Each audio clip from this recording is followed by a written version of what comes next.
ইয়া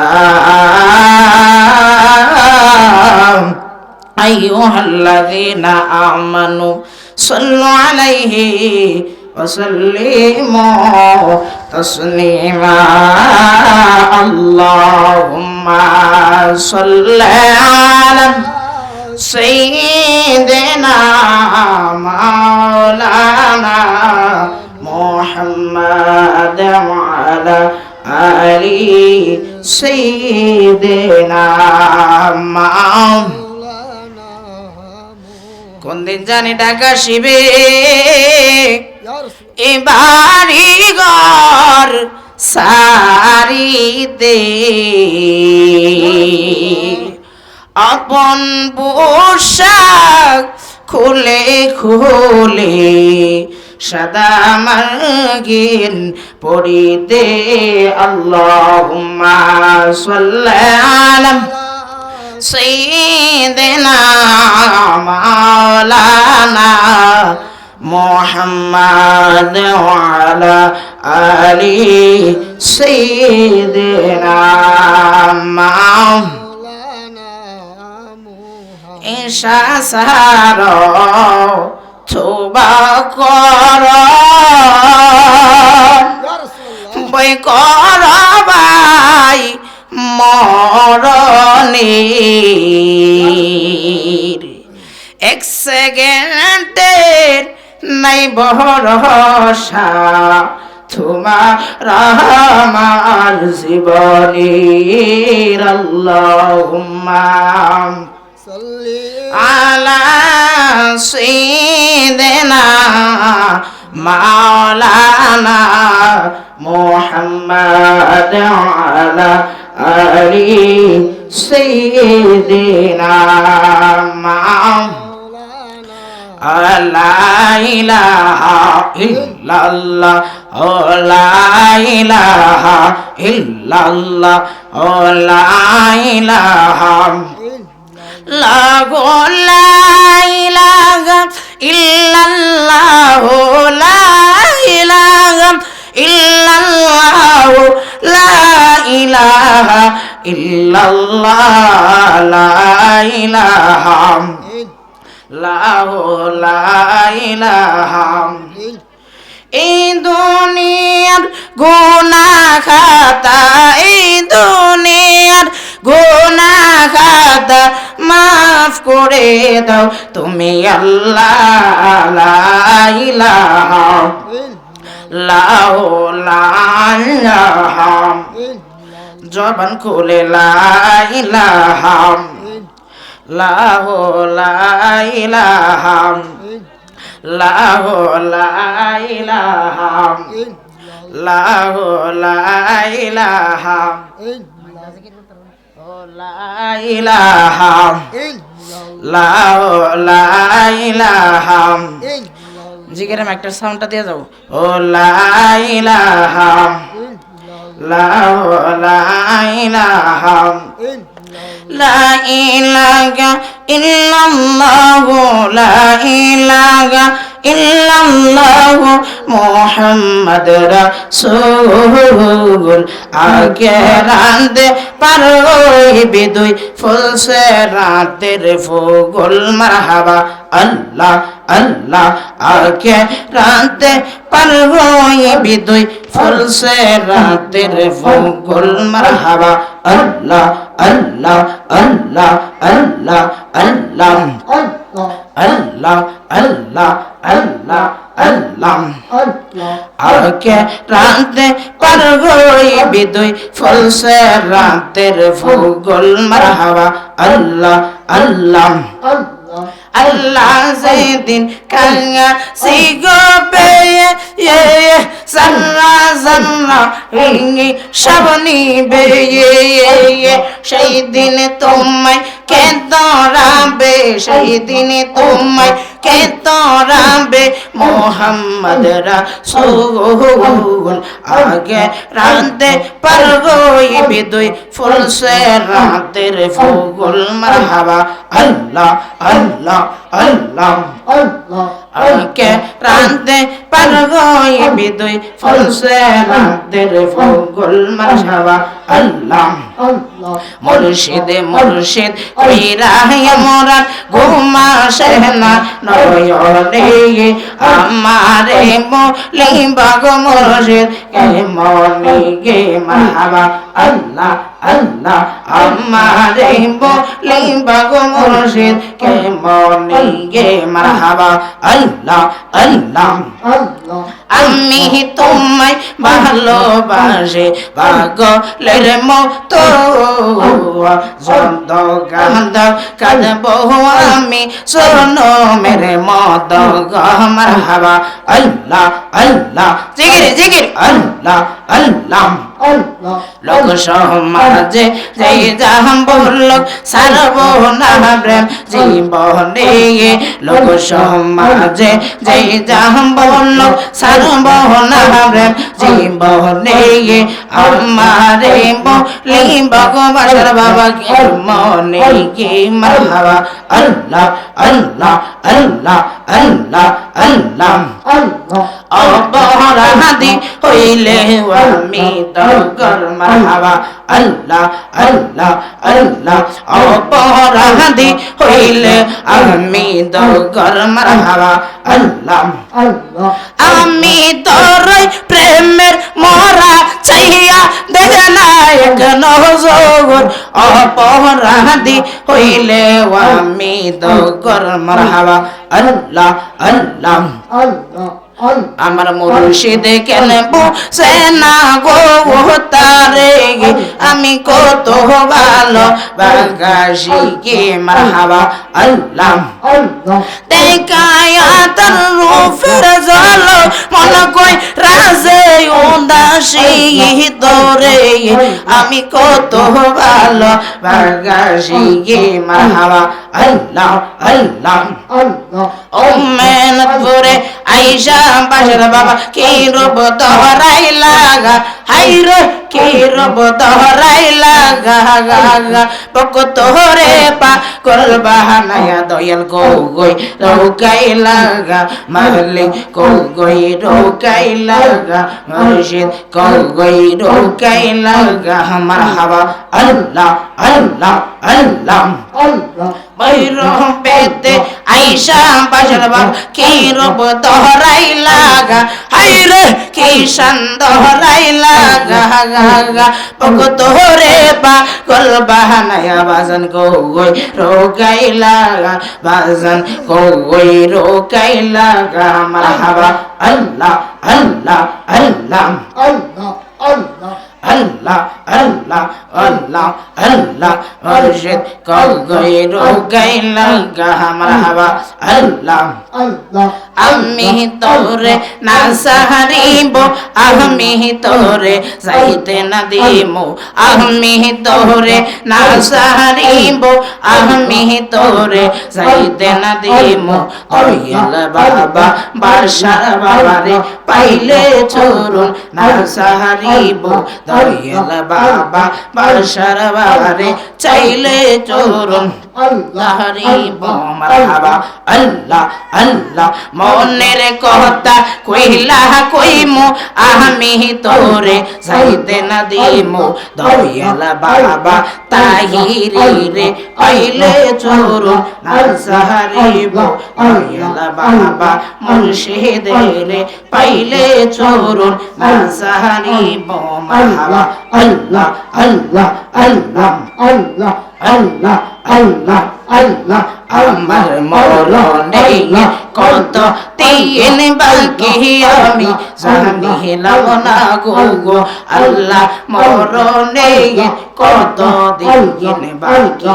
মারহাবা আল্লাহ আল্লাহ আল্লাহ আল্লাহ আয়াত হইল হাতে বাইরে মওত হইল পায়ে আয়াত হইল হাতে বাইরে মওত হইল পায়ে যেই জায়গার যার মরণ লেখা সেই গানে সে মরে আমি জানিলাম না গো আল্লাহ মরণের কত দিন বাকি মারহাবা আল্লাহ আল্লাহ আল্লাহ আগার আজরা ইল্লা শিয়া জগ হস্তে দিবা দরে আজরা ইল্লা শিয়া জগ হলাই দিবে ফাঁসি তখন আবার মোলা বাঙার করবাই লোকা লোকে আমি জানিলাম আল্লাহ মরণে কত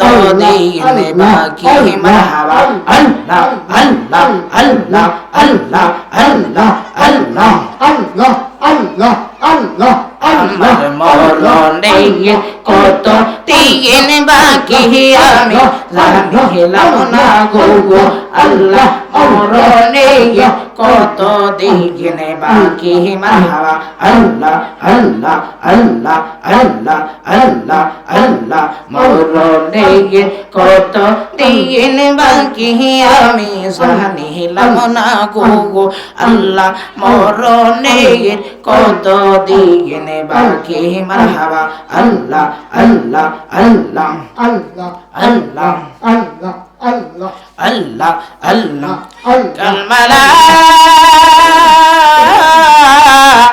ইলাহা ইল্লাল্লাহু মুহাম্মাদুর রাসূলুল্লাহ সাল্লাল্লাহু আলাইহি ওয়াসাল্লাম। সম্মানিত মুসলিম কেরাম, আপনারা যারা এখনো রাস্তাঘাটে দোকানপাটে বাড়ি করে রাঙ্গিনাই ঘোরাফেরা করতেছেন, সকলে মেহেরবানি করে আল্লাহ আল্লাহ রসুলের সন্তুষ্টিতে মেহেরবানি করে আপনারা জান্নাতের বাগানে চলে আসুন। আজকে আঞ্জুমানে গুলমাদিনা দরবার শরীফের সাহেবজাদারা, আল্লাহর ওলিগণ, ওলির বেদ, আমি আপনাদের সামনে যে আয়াত তেলাওয়াত করেছি এবং নবীর অসংখ্য হাদিস মোবারক থেকে কয়েকখানা হাদিস পড়েছি, এই হাদিস এবং আয়াতকে সামনে রেখে কয়েকটা কথা বলবো। কিন্তু যেহেতু আল্লাহর ওলিগণ তাশরিফ আনেছেন, এই জন্য আমি সকলে আমাদের অন্তঃস্থল থেকে আমরা শুকরিয়া আদায় করি আলহামদুলিল্লাহ। ওলি দুই প্রকার, একটা হলো রিয়াজত ওলি, যারা বান্দা থেকে আল্লাহর বন্ধু হওয়া যায়, কথা কোন ঠিক কিনা। আর এক ওলি হলো মাদারজাতুল ওলি, জুরে জুরে কন্যা সুবহানাল্লাহ। আরেক ওলি হলো মায়ের গর্ভে থেকে সরাসরি পৃথিবীর জমিনে গাউসে পাক আব্দুল কাদের জিলানী রাহমাতুল্লাহি আলাইহি, তিনি মাদারজাতুল ওলি, কথা কোন ঠিক কিনা। তো আল্লাহর ওলিরা আজকে উজলাবাড়ির জমিনে শুভ আগমন করেছেন, এই জন্য মেহেরবানি করে আমি আপনাদেরকে বলবো আপনারা সকলে এই প্যান্ডেলের মধ্যে চলে আসুন। আমি আপনাদের সামনে পবিত্র কোরআনুল কারীম থেকে এক টুকরা আয়াত তেলাওয়াত করেছি এবং নবীর অসংখ্য হাদিস মোবারক থেকে কিছু সংকট হাদিস তেলাওয়াত করেছি। এই হাদিস এবং আয়াতকে সামনে রেখে আপনাদের সামনে কয়েকটা কথা বলবো। আল্লাহ পাক রব্বুল আলামিন যেন বলনেওয়ালা এবং শুননেওয়ালা যারা শুনতেছেন প্রত্যেককে কবুল করুক, সকলে বলুন আল্লাহুম্মা আমিন। আমি আপনাদের সামনে যে আয়াত তেলাওয়াত করেছি, পবিত্র কোরআনুল কারীমের মধ্যে আল্লাহ পাক রব্বুল আলামিন বলতেছেন তাওবাতুন নাসুহা, যেভাবে আমি আপনাদের সামনে যে আয়াত তেলাওয়াত করেছি, ইয়া আইয়ুহাল্লাযীনা আমানু, হে বান্দারগণ, তাওবাতুন নাসুহা, তাওবাতুন নাসুহা যেভাবে আল্লাহ পাক রব্বুল আলামিনের কাছে তাওবা করে লাভ সন্তুষ্টি অর্জন করেছে, আল্লাহ পাককে খুশি করেছেন, আপনাকে আমাকে সেইভাবে তাওবা করতে হবে, কথা কোন ঠিক কিনা। আমরা যেহেতু মুসলমান, আমাদের প্রত্যেকের পতঙ্গ, হাত, পাও, মুখ থেকে আমাদের গুনাহ আছে না নাই? আছে। আল্লাহ পাক রব্বুল আলামিন আপনাকে আমাকে পছন্দ করে, কথা কোন ঠিক কিনা। ঠিক। যদি বলি কিভাবে, আল্লাহ পাক রব্বুল আলামিন 8টা জান্নাত বানাইছে আর 7টা জাহান্নাম বানাইছে, কথা কোন ঠিক কিনা? ঠিক। বানায়া আপনাকে আমাকে দুনিয়ার বুকে আর দুনিয়া মাজরাতুল আখিরা, এই দুনিয়ার মধ্যে আপনাকে আমাকে শস্যক্ষেত হিসাবে সেন্টার হিসাবে বলেছেন, কিন্তু এই দুনিয়ার মধ্যে হলো আমার জন্য আপনার জন্য পরীক্ষার হল সেন্টার, কথা কোন ঠিক কিনা? ঠিক। তো যদি রেজাল্ট ভালো করি, আল্লাহর ইবাদত করি, আল্লাহর ওলিদের কদমে আমরা যাই, আল্লাহ পাক রব্বুল আলামিন তাদের উসিলা করে আমাদেরকে পরপরে মাফ করতে পারে কি পারে না? পারে। গভীর মনোযোগ। ও আমার উজলাবরের বাবারা, ডানেও যাব না বামেও যাব না। আল্লাহর নবী রাহমাতুল আলামিন আপনাদের সামনে যে হাদিস তেলাওয়াত করেছি, আল্লাহ পাক রব্বুল আলামিন প্রথমে বলছে, قال الله تعالى ادعوني استجب لكم, তোমরা আমাকে ডাকো আমি তোমার ডাকে সাড়া দিব। জোরে জোরে কন্যা আল্লাহু আকবার। আল্লাহ বলছে তুমি আমাকে ডাকো, কাকে ডাকবো? রবকে ডাকতে হবে। রবকে ডাকলে আপনি যদি একটা ডাক দেন, আমার আল্লাহ পাক রব্বুল আলামিন ডাক দিয়া বলেন, ও লাবরের মানুষ, আমি আল্লাহ পাক রব্বুল আলামিন তোমাদের ডাকের জন্য বসে আছি। আপনি আমি মুসলমান, মুসলমানের ঘরে জন্ম নিয়েছি, কিতাব প্রমাণিত করে রে বাবা। আল্লাহর ওলিরা এইভাবে হয় নাই। আল্লাহর ওলিরা বান্দা থেকে বন্ধু হইতে হলে তারা আল্লাহ পাকের সান্নিধ্য অর্জন করে, কথা বলুন ঠিক কিনা? যারা রিয়াজাতুল ওলি হয়, যারা বান্দা থেকে বন্ধু হয়, তারা সর্বদাই আল্লাহর কাছে নফল নামাজ পড়ে, এরশাদ পড়ে, চাস্ত পড়ে, আমিন পড়ে। কিন্তু আপনি আমি উজদাবরের মানুষ, আমরা 5 ওয়াক্ত নামাজ হইতো পড়ি না, কথা কোন ঠিক কিনা? আল্লাহর নবী রাহমাতুল লিল আলামিন আপনাকে আমাকে বলেছে মসজিদের মধ্যে যাওয়ার জন্য, কিন্তু মসজিদের মধ্যে এলাহাম হয় 5 বার, কথা কোন ঠিক কিনা? মুয়াজ্জিন সাহেব মসজিদের মধ্যে আজান দেয় নামাজের দিকে আসার জন্য, কল্যাণের দিকে আসার জন্য, রবের দিকে ফিরে যাওয়ার জন্য, কথা বলুন ঠিক কিনা? এ আমার উজলাবরের আশিকিন জাকিরিন মুহিবিন বাবা জিরাহারে,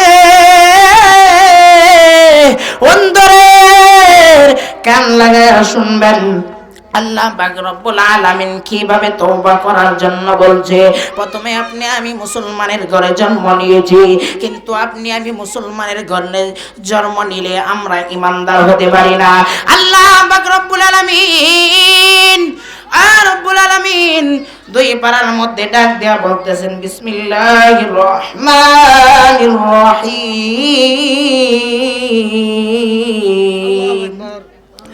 ইয়া আইয়ুহাল্লাযীনা আমানু দুখুলু ফিস সিলমি কাফা। জোরে জোরে কন্যা আল্লাহু আকবার। আল্লাহ পাক রব্বুল আলামিন বলতেছেন, ইয়া আইয়ুহাল্লাযীনা আমানু, হে ঈমানদারগণ, উদখুলু, তোমরা প্রবেশ করো, ফিসিলমি, ইসলামের ভিতরে, কাফা, পরিপূর্ণভাবে গো। এই আয়াত থেকে বোঝা যায় আপনি আমি উজদাবরের মানুষ এখনো মুসলমান হতে পারি নাই, কথা বলুন ঠিক কিনা? মুসলমান হতে হবে, ঈমান আনতে হবে। আমাদের ইসলামের রুকন যে 5 ওয়াক্ত নামাজ রয়েছে, এই নামাজ পড়তে হবে, কথা বলুন ঠিক কিনা?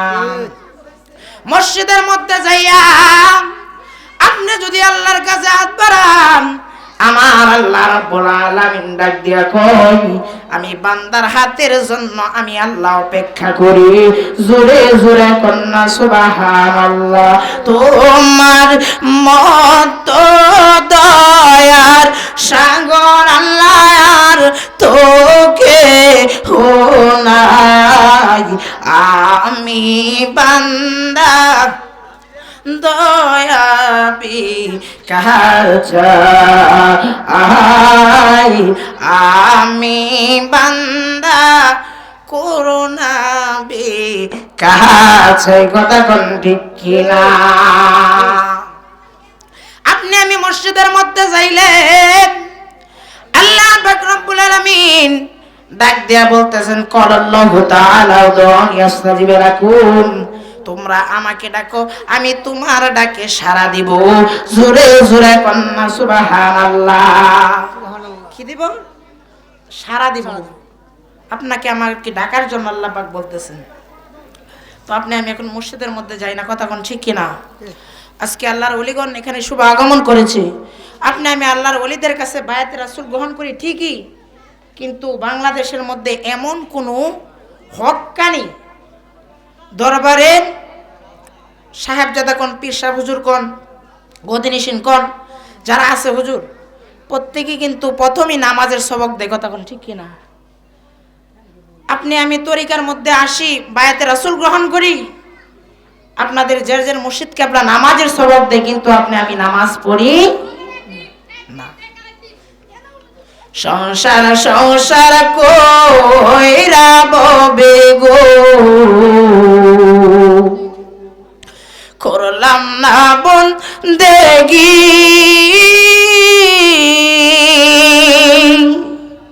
কেমনে গাটা আম্ব মনরে, কবরের জিন্দেগি রে, ওরে জীবন গুনাই গুনাই ঝরে রে, ওরে জীবন গুনাই গুনাই ঝরে রে। গুনাহ আছে না নাই? গুনাহ আছে না? আমাদের পুরা জীবন গুনাই ঝরতেছে, কিন্তু আপনি আমি আল্লাহর কাছে ফিরে যাই না। আল্লাহ পাক রব্বুল আলামিন বলেন আপনাকে আমাকে তাওবা করার জন্য। কিভাবে তাওবা করছেন? আমি আপনাদের সামনে যে একটা হাদিস তেলাওয়াত করেছি, নবীর সাহাবী হযরতে সালাবা কেমন আল্লাহ পাকের ভয় ছিলেন। আমি শর্ট করে, যেহেতু উলামা ইকরামগণ এক এক করে আলোচনা করবেন, আমি অল্প সময় আমার আলোচনা গুছিয়ে নেব ইনশাআল্লাহ। তো হযরতে সালাবা আল্লাহর নবী রাহমাতুল লিল আলামিন তার সমস্ত সাহাবীদেরকে নিয়ে অনেক যুদ্ধ করছেন। কথা কোন ঠিক কিনা? ঠিক। বদর, উহুদ, খন্দক যুদ্ধ করছে। তো মুহাজির সাহাবী, প্রত্যেকটা সাহাবীর প্রেম ছিলেন আল্লাহর নবী রাহমাতুল লিল আলামিনের সাথে যুদ্ধের ময়দানে যাওয়ার জন্য। জোরে জোরে কন্যা সুবহানাল্লাহ। কোথায় যাওয়ার জন্য? যুদ্ধে যাওয়ার জন্য। আপনি আমি আমরা নবীকে না দেখে ভালোবাসি। কথা কোন ঠিক কিনা? আর সাহাবায়ে কেরাম সরাসরি নবী দেখছে, আল্লাহ পাকের কত নিয়ামত তারা দেখছে। কথা কোন ঠিক কিনা? তো এক সাহাবী নিয়ত করছে এবং আল্লাহর কাছে হাত বাড়ায়। এখন বলেন তো, আমরা যদি আল্লাহর কাছে চাই, আল্লাহ পাক কবুল করতে পারে না? অবীর মনোযোগ। নবীর সাহাবী হযরত সালাবা যেই মাত্র আল্লাহ নবী রাহমাতুল লিল আলামিনের সাথে যুদ্ধে যাওয়ার জন্য আল্লাহর কাছে প্রার্থনা করেন, আল্লাহকে ডাক দিয়া কয়, রব্বে কারীম, ও রব্বুল আলামিন গো, আমাকে হইতে ইসলামের মুজাহিদ হিসাবে কবুল করেন, ইসলামের বীর সৈনিক হিসাবে কবুল করে নেন, গাজী হিসাবে কবুল করে নেন, নাই তো যুদ্ধের ময়দানে আমাকে শহীদ হিসাবে কবুল করে নেন। জোরে জোরে কন্যা সুবহানাল্লাহ। আল্লাহর কাছে দোয়া করছে কি? ওই তো গাজী হইব, যুদ্ধ থেকে বিজয় হয়ে আসলে গাজী, আর নাই তো শহীদ। কথা কোন ঠিক কিনা? আল্লাহর কাছে দোয়া করছে, আল্লাহ পাক রব্বুল আলামিন তার দোয়া কবুল করেছে। জোরে জোরে কন্যা সুবহানাল্লাহ। তো হযরত সালাবা মুহাজির সাহাবী, আল্লাহ পাক কবুল করছে, কিন্তু কিতাব প্রমাণিত করে হযরত সালাবা অনেক যুদ্ধের মধ্যে সশরীরে গেছেন। কিন্তু একজন মুহাজির সাহাবী, মুহাজির কাদেরকে বলা হয়? যারা মক্কা থেকে মদিনার মধ্যে হিজরত করছে, কথা কোন ঠিক কিনা? ওই সাহাবী তার মনের মধ্যে অনেক আশা ছিল যে আপনার নবী আমার নবীর সাথে যুদ্ধের ময়দানে যাবে। জোরে জোরে কন্যা সুবহানাল্লাহ। কোথায় যাবে? যুদ্ধে যাবে। ইসলামের জন্য নিজের জান মাল সবকিছু সাহাবায়ে কেরাম এক এক করে দিয়েছেন, কথা কোন ঠিক কিনা? কিন্তু এখন আপনি আমি তো মসজিদে যাই না। আমরা যে মুসলমান আমরা গর্ব করে বলতে পারি না, কথা কোন ঠিক কিনা? গভীর মনোযোগ। হযরত সালাবা সেই মাত্র দোয়া করলেন, তার দোয়া কবুল করে নিয়েছে এবং তিনি অনেক যুদ্ধের ময়দানে গেছে গো। কিন্তু মক্কা থেকে মদিনার মধ্যে যে সাহাবী আসছে, মুহাজির সাহাবী, বন্ধুরে আমার, ও আমার বাবা জেরা গো, ও আমার পর্দানশীল মা ও বোনেরা, সময় অল্পের জন্য আপনাদেরকে আমি বিভিন্ন টেকনিক দ্বারা বোঝানোর চেষ্টা করতেছি। আমি ফুল ঘটনা শেষ করতে পারবো না, যেই ভূমিকা ধরছি সেই ভূমিকাও শেষ করতে পারবো না। বন্ধুরে আমার, সেই মাত্র আল্লাহর নবী রাহমাতুল লিল আলামিন মসজিদে নববীর মধ্যে নামাজ পড়াইতেছে। অনেকগুলা সাহাবায়ে কেরাম ছিলেন। মসজিদে নামাজ পড়ানোর পর এইবার ডাক দেয়া মুহাজির সাহাবীকে আল্লাহর নবী রাহমাতুল লিল আলামিন বলতেছেন, সাহাবী রে, তুমি আমার সঙ্গে যুদ্ধের ময়দানে যাইবা। জোরে জোরে কন্যা সুবহানাল্লাহ। আমার সাথে যুদ্ধের ময়দানে যাইবা। এই কথা বলার পরে ওই দিক দিয়ে মুহাজির সাহাবীর একটু একটু হাসি আসে আর একটু একটু দুঃখ আসে। এইবার আল্লাহর নবী রাহমাতুল লিল আলামিন ডাক দেয়া কই, সাহাবী রে, আমি নবীর সঙ্গে অনেক সাহাবায়ে কেরাম, অনেক সাহাবীরা যুদ্ধের ময়দানে যাওয়ার জন্য আল্লাহর কাছে দোয়া করি, কিন্তু কেন তোমার মন খারাপ? তুমি আমাকে একটু বলো না। এই কথা বলার পরে মুহাজির সাহাবী ডাক দেয়া কই, ইয়া রাসূলুল্লাহ, আমি বললাম নবী গো, আমি মক্কা থেকে মদিনার মধ্যে আসছি গো নবী, আমি একা আসি নাই, আমার বিবিকেও সাথে নিয়ে আসছি। জোরে জোরে কন্যা সুবহানাল্লাহ। বিবিকে সাথে নিয়ে আসছেন। এইবার মুহাজির সাহাবী ডাক দেয়া কই, রাসূলুল্লাহ, হাবিবাল্লাহ নবী গো, আপনি বলতেছেন যুদ্ধের ময়দানে যাওয়ার জন্য, কিন্তু আমি যাইতে প্রস্তুত, কিন্তু আমার এই বিবির দায়িত্ব কে নিবে? জোরে জোরে কন্যা আল্লাহু আকবার। বলতেছে যে আমি তো আসছি, আমার বিবিকে নিয়ে আসছি, আমি তো আপনার সাথে যুদ্ধের ময়দানে যাব। যুদ্ধের ময়দানে যদি যাই, হয়তো শহীদ হব, নয়তো গাজী হয়ে ফিরে আসব, কিন্তু আমার বিবির কি হবে? আল্লাহর নবী রাহমাতুল লিল আলামিন ডাক দিয়া কয়, মুস্কি হাসি দেয়া কয়, সাহাবী রে, তুমি যাও, তোমার বন্ধু হযরতে সালাবার কাছে তোমার বিবিকে আমি আমানত দিয়ে যাব। জোরে জোরে কন্যা সুবহানাল্লাহ। কি দিয়ে যাইব? আমানত। আমানত রাখা হলো হেফাজতে বস্তু, কিন্তু আমি এখন জবান দ্বারা অনেকের কাছ থেকে টাকা পয়সা নিলে আমরা আবার অস্বীকার যাই, কথা কোন ঠিক কিনা? কিন্তু সাহাবায়ে কেরামদের তাকওয়া কেমন ছিলেন? মুহাজির সাহাবীর ইতিহাস থেকে শিখেন। আল্লাহর নবী রাহমাতুল লিল আলামিন যেই মাত্র সাহাবীরা দিয়া কয়, হযরতে সালাবারে, তুমি এই মুহাজির সাহাবীর স্ত্রীকে আমানত রাখো। জোরে জোরে কন্যা আল্লাহু আকবার। এবার অনেক দিন হলো, অনেক বড় ইতিহাস শর্ট করে দিলাম। এইবার যখন দেখা যায় একদিন, 2 দিন, 3 দিন করে 40 দিন যাওয়ার পরে ওই দিক দিয়ে মুহাজির সাহাবী আপনার নবী আমার নবীর সাথে যুদ্ধের ময়দানে গেলেন, আর ওই দিক দিয়ে হযরতে সালাবা মুহাজির সাহাবীরে বাড়ি থেকে যেই মানে চলতে ফিরতে যা কিছু লাগে কিতাব প্রমাণিত করে, আপনি আমি যে চলাচল করলে বাজার লাগে না, সব কিছু 1, 2, 3 দিন করে তিনি আনিয়ে দেয়। কিন্তু শয়তান হযরত সাহাবাকে ধোঁকা দিতেছে, সাহাবা রে তোমার বন্ধু তো যুদ্ধের ময়দানে গেছে, দেখো না তোমার বন্ধুর বিবিটা সুন্দর না কালা, জোরে জোরে কন্যা নাউজুবিল্লাহ। এই কথা বললেন হযরত সাহাবা। পরের দিন দেখা যায় কিতাব প্রমাণিত করে বাজার থেকে যেই বাজার নিয়ে আসলেন, বাজার করে দরজার মধ্যে যেই মাত্র দিবে, কিতাব প্রমাণিত করে এই মুহাজির সাহাবীর স্ত্রীর মধ্যে হযরতে সাহাবা কোন নজরে তাকাইছে, জোরে